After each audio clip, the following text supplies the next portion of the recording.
Sud Radio, le grand matin week-end. L'info Éco Plus, Didier Testo. Bonjour cher Didier. Bonjour Maxime. Merci d'être avec nous en ce dimanche matin. Vous êtes le fondateur, je le rappelle, de La Bourse et La Vie TV. On le voit aujourd'hui, on l'a vu toute cette semaine, les questions politiques et économiques sont forcément éminemment liées avec le rendez-vous donné par François Bayrou demain, le 8 septembre. C'est forcément une journée clé pour la France. Alors une semaine même importante on pourrait dire, puisqu'on commence ce lundi par une censure probable du gouvernement Bayrou, sauf miracle de dernière minute. Mais cette semaine c'est également le 11 septembre la Banque Centrale Européenne qui prendra une décision sur ses taux d'intérêt. Et pour finir le 12 septembre c'est l'agence Fitch qui elle pourrait dégrader la note souveraine française, c'est aujourd'hui qui est déjà sous perspective négative, alors avec des conséquences à venir sur les taux d'intérêt français par rapport aux Allemands par exemple et d'autres taux européens. Il faudra scruter, ça sera un peu plus tard. On aura deux autres agences, Moody's et S&P. Ça sera en octobre et novembre. Ça sera sans doute un cadeau pour le prochain gouvernement. Ce sujet, en tout cas, de la gestion des finances publiques est crucial.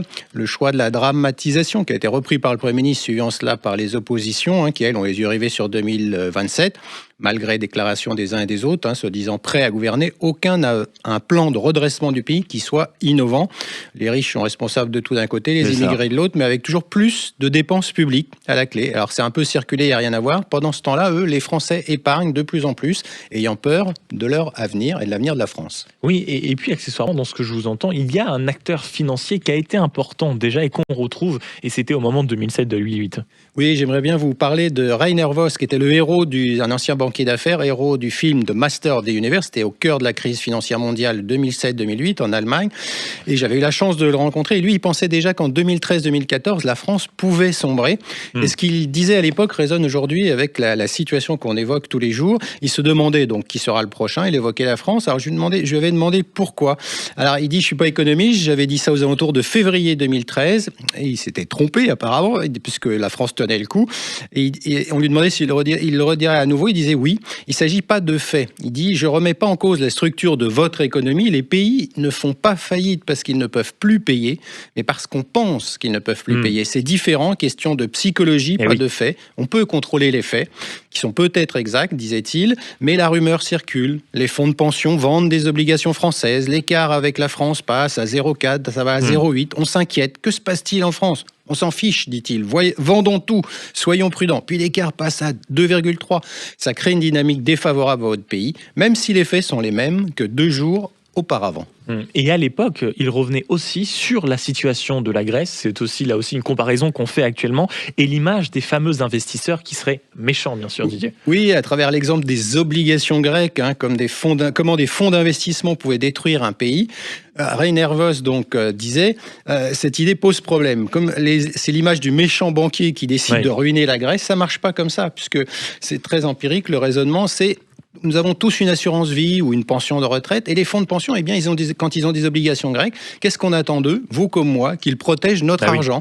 Pour cela, ils vont vendre des obligations grecques, faisant ainsi augmenter les taux d'intérêt en Grèce. Alors comment leur en vouloir ? Ils ne font que leur travail.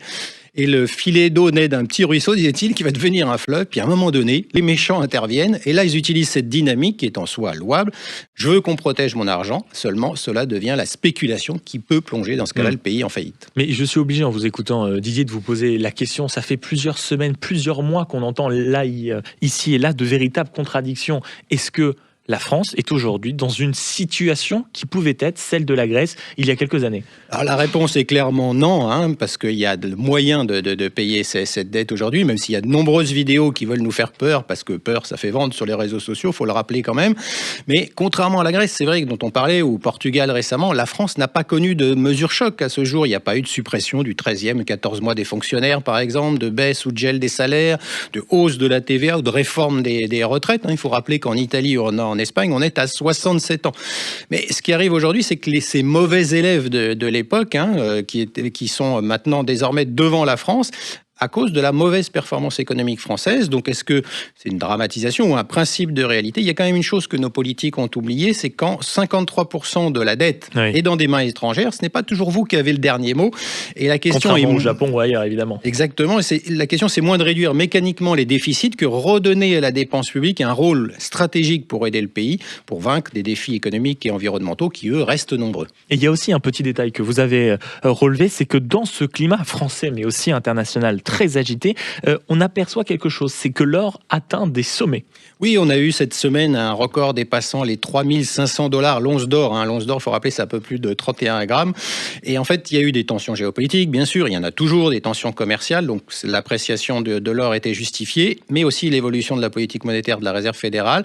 Et je voudrais dire aujourd'hui que, par exemple, la France détient, qui cherche de l'argent, eh bien, elle en a pour 229 milliards d'euros en stock, quand même, c'est pas mal. Alors, l'or, c'est considéré comme un actif de diversification au sein des patrimoines, compte tenu de sa volatilité potentielle et de l'absence de revenus générés. Merci beaucoup, mon cher Didier. Comme d'habitude, on vous retrouve tous les dimanches pour l'Info Éco en plus. Merci.